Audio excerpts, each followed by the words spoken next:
Money makes people funny.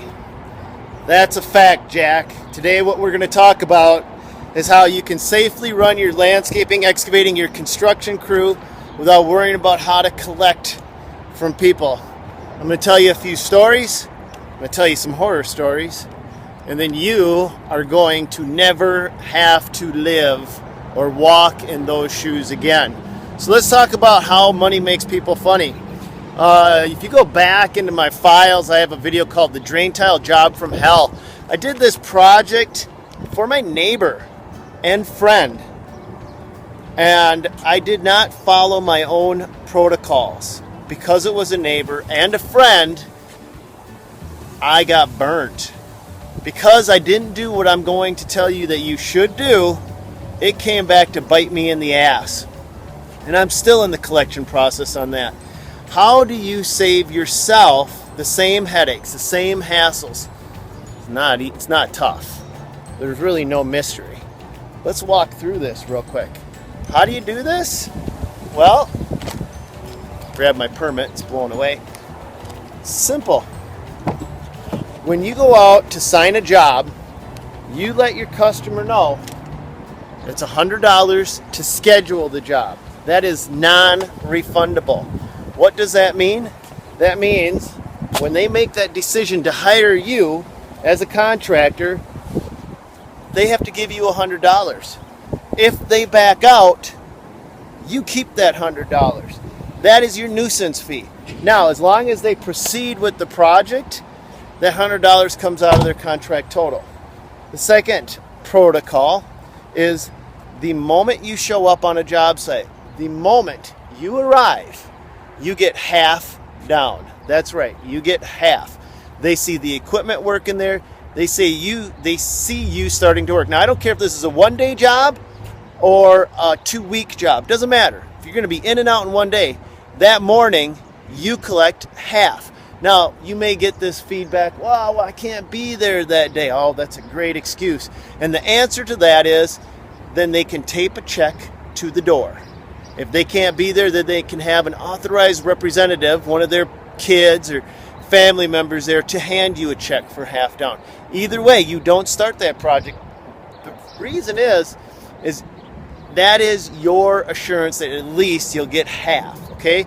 There is no right or wrong in between. There is no absolute positive way that you'll always be able to collect 100%.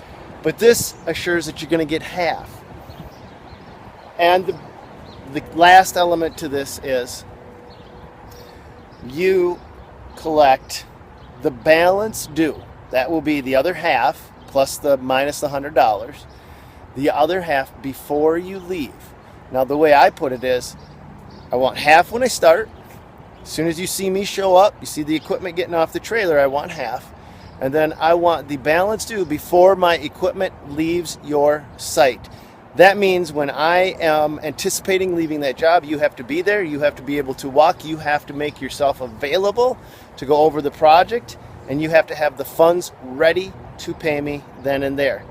Now let's talk about it. The point is, while you're still on that job site, you have a certain level of control from the customer's mind.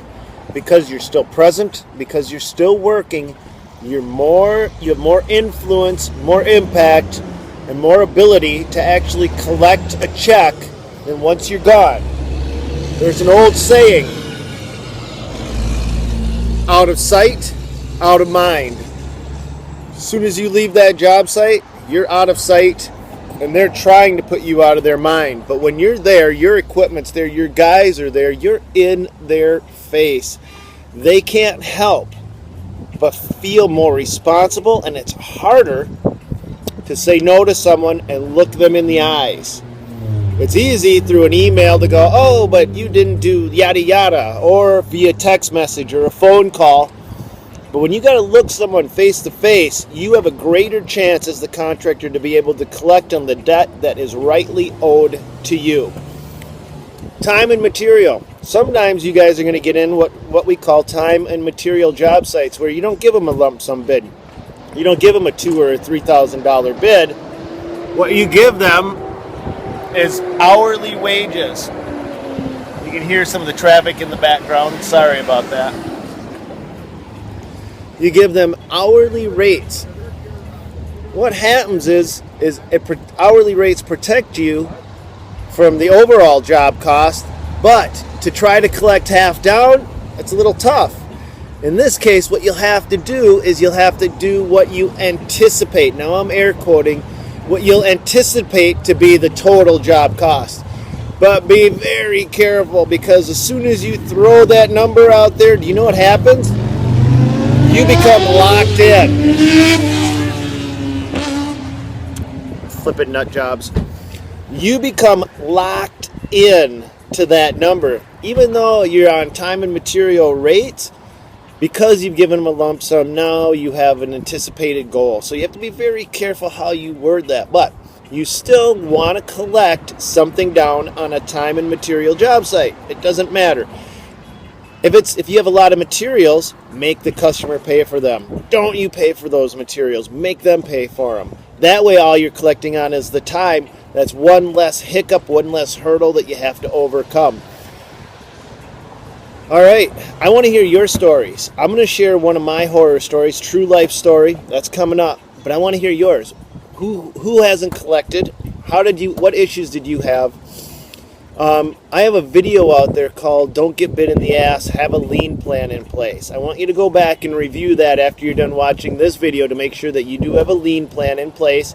I want you to share your story, because your story will help the rest of us. So lay it on us. But in the meantime, here's mine. Hey, by the way, if you get a bad vibe from somebody when you're initially negotiating the contract and the terms, don't be afraid to up that down deposit, that initial payment, up to 70%, 75%. Pick a number that you feel comfortable. If you think somebody's going to screw you, there's a reason why you think that. Your gut is telling you something that your logical brain can't relate to. Let's go back to that horror story now, okay? I actually just told this earlier today. In Minnesota, whenever a residential customer pays you, I tell my customers to write paid in full on the bottom of the check. Now, when you deposit that check, that is the same around my parts of the woods as executing a contract, okay? Doesn't mean for sure that the homeowner is safe, but it is another layer of security against fraudulent contractors. Now, you're not a fraudulent contractor, and of course, I'm not a fraudulent contractor. So when you tell homeowners that, it just gives them an extra level of comfort. A good story of how a homeowner can get screwed over is something, a real life event that happened about 10 years ago. I had dug this monstrous basement, it was literally 20 feet deep, and I think my invoice was about $16,000 for the dig. The cement guy came in, poured a new basement, and I think he had about $25,000, $30,000 worth of work. The lumber yard supplied all the framing materials for the new house, and that was another $20-some thousand. The contractor came to me and said, "Hey, here's my check. I'm going to pay you right now, and I need a lien waiver from you." Now, being a green contractor, I signed the lien waiver knowing that I had his check in my hand. He went to the cement contractor and the lumber yard and did the exact same thing. He brought these signed lien waivers to the bank, let the bank know that he paid all the contractors off and he needed to cover the checks that he had written. The bank gave him, it was approximately $60,000. The bank gave him the $60,000 to cover his payments to me, to the concrete guy, to the lumber yard, and then he skipped town. His checks to me, to the concrete company, and the lumber yard all bounced. Now, who do you think was held responsible for that? It would be the homeowner. The unfortunate truth is the homeowner at that point is still on the line. This is a true story. It happened. Now, the three of us worked together with the homeowner, gave him time to make payments and make adjustments accordingly, but the contractor left town with $60,000 in his pocket. That's my story. What's yours? I'm sure you have a story. put it in the comments below. We need to hear this. We need to spread the stories. We need to be able to relate how contractors can get screwed and how homeowners can get screwed, and then we can all just stop getting screwed. So that's it. I love you guys. I hope this has helped you out. Put your stories in the comments below. Want to hear from you? Please subscribe. Please share these videos. That's it. Go get them. Have a great one.